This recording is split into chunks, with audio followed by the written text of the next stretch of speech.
Good morning, friends, and happy Moonday. My name is Allison. I am the self-proclaimed priestess of Wonderland, and I'm here to encourage you to put in place your own natural cycle with the moon cycle, to get in sync with the real world, to help create the world of your imagination, if that makes sense. The world of your dreams being the change that you want to see in the world, all of that. Well, today we are on Moonday. We are talking about the moon energy of the week, because the moon is how we feel. The moon is our emotions. It's watery and it's feminine, and it helps us understand how we are feeling. It's also reflecting back at us. It's reflecting the sun's light back at us. And it has a really large impact on our body because we are mostly made up of water. So with the Just a Phase Moon Planner that we have here, teaches you to really tap into how you are feeling and comparing it to the moon and also the energy in your birth chart to help you kind of figure out what your rhythm is, what your personal rhythm is, and how to get into that flow. This week, we are starting off with a waning gibbous moon, meaning the moon is waning, it is decreasing in light. We're making our way towards the new moon, which is the dark moon. So for the most of this week, the energy is fading and decreasing because we're still so close to the full moon that was last week. We still have that energy, we still have that light, but towards the end of the week, on the last quarter, it's just going to continue to be decreasing. So in a moment, we're going to go through all the signs that we are experiencing this week, and I've decided to start with I'm going to use Earth Star chakra cards for the Capricorn last quarter, which will be like the bulk of the energy for this week. And I just decided to do that because we used the root chakra for Taurus a couple weeks ago, so I just wanted to change it up a little bit. You can certainly use the root chakra mantra, which is LAM, L-A-M. I'm going to be using my own kind of made-up mantra, which is GAM, G-A-M.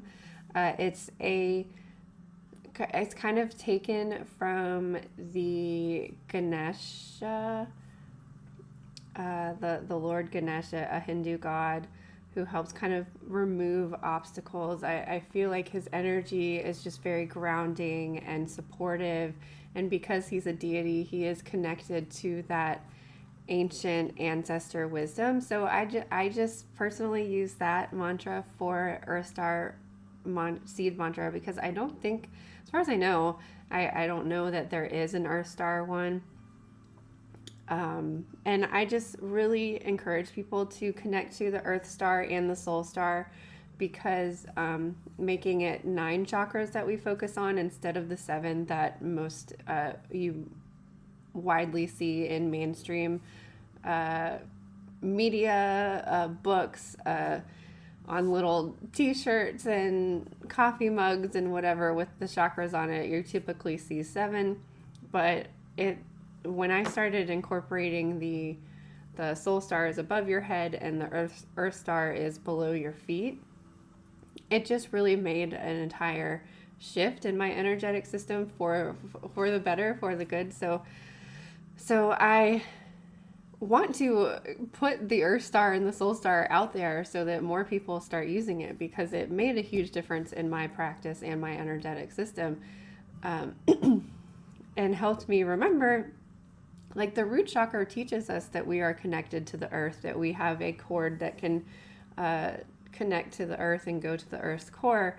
But the Earth Star chakra teaches us that we are already part of the earth, that